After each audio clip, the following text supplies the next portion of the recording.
I can tell you, being an NBA fan, I still had no idea what the massive universe of NBA Twitter was until I watched Memes and Nightmares. I mean, this is just wild. I'm talking with Josiah Johnson, so I'm going to let you do us the honors. Tell us what Memes and Nightmares is all about.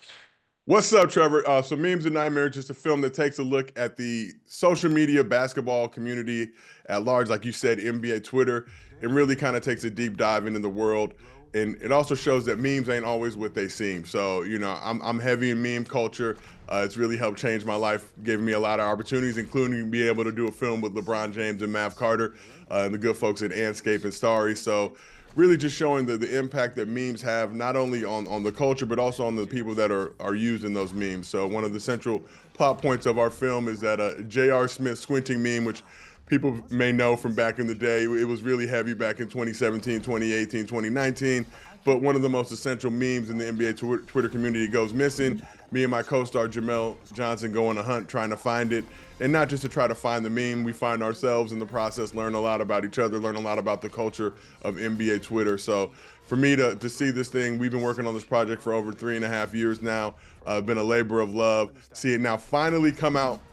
Super excited. So everybody make sure you check out Memes and Nightmares, premiering February 20th, exclusively on Hulu.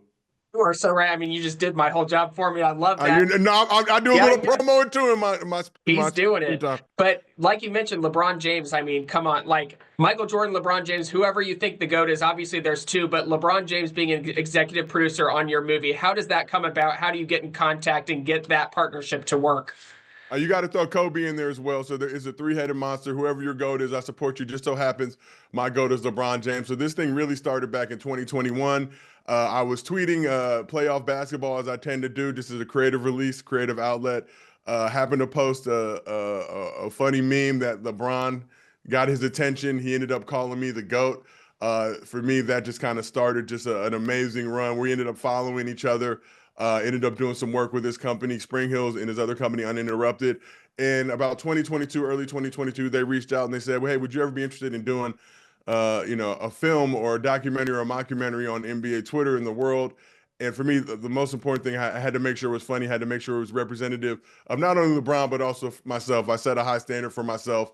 So to be able to now do that work on this thing, now 3 years later, more than 3 years later, to see this film actually coming out on Hulu, a streaming platform that I love. So it's been a really amazing process, cool to see. And keep tweeting, ladies and gentlemen. You never know what's going to happen. You never know. And what I love is I'm not very well versed in that NBA Twitter universe, but I still had so much fun watching this 80-minute movie. It can be seen for anyone, whether you watch it with your spouse, whether you watch it with your best friends. And it's such a fun movie that it kind of also hints at different teams. I'm a Pacers fan here in Indiana. It mentions the Pacers. It mentions all these other teams. What part did you want to make sure you got as many references to all these teams in there? Well, I think when you look at NBA Twitter, it's all 30 teams. It's the entire community. It's beyond that. It's global. It's international. It's the entire game. And we really wanted to show love to every NBA Twitter community. I think they're all vital, they're all essential to building this whole larger thing that we call NBA Twitter. So every team is important. Every team gets represented, some in positive lights, some in negative lights. But I think it's all just jokes at the end of the day. And for me, I love the NBA basketball. There's been a lot of talk nowadays about viewership declining. I will watch any game on League Pass that's on. Love watching the Pacers. Big Tyrese Halliburton fan, big Miles Turner fan. So, you guys had a great run last year. Let's hope you can keep the momentum going. But I support every team, root for the players, and really just, thank NBA Twitter for putting me in the position that I'm in right now.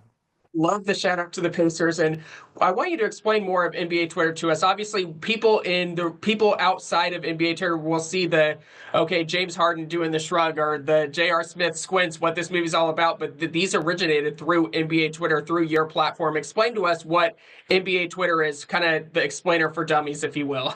Well, NBA Twitter is just a community of fans, players, journalists, really anybody who loves basketball and uses that as a release to just talk about basketball. I think the beautiful thing about social media is you can do things in real time now. When I was growing up, we didn't have social media like this. Our social media was going to school or going to work and talking about those events. Sometimes you'd have to wait days to be able to talk about those things, where with NBA Twitter, it gives you the ability in real time, in the moment. Amazing play happens. Pascal Siakam gets a great dunk or hits a three in somebody's face. or hey, the Pistons and the Pacers get into a little scuffle, right away you can react and talk about those things. So I think it really does just an amazing job of bringing the basketball community together. And obviously, other sports have their own versions of their own Twitters, but I think NBA Twitter is the best. We got the best fans, we got the best memes, and we love just doing our thing. We can only imagine what the malice at the palace would be had there been Twitter at that time. But I'm going to encourage people, make sure you watch Memes and Nightmares, like he said, streaming on Hulu. Thank you so much, Josiah. I appreciate it. Yeah.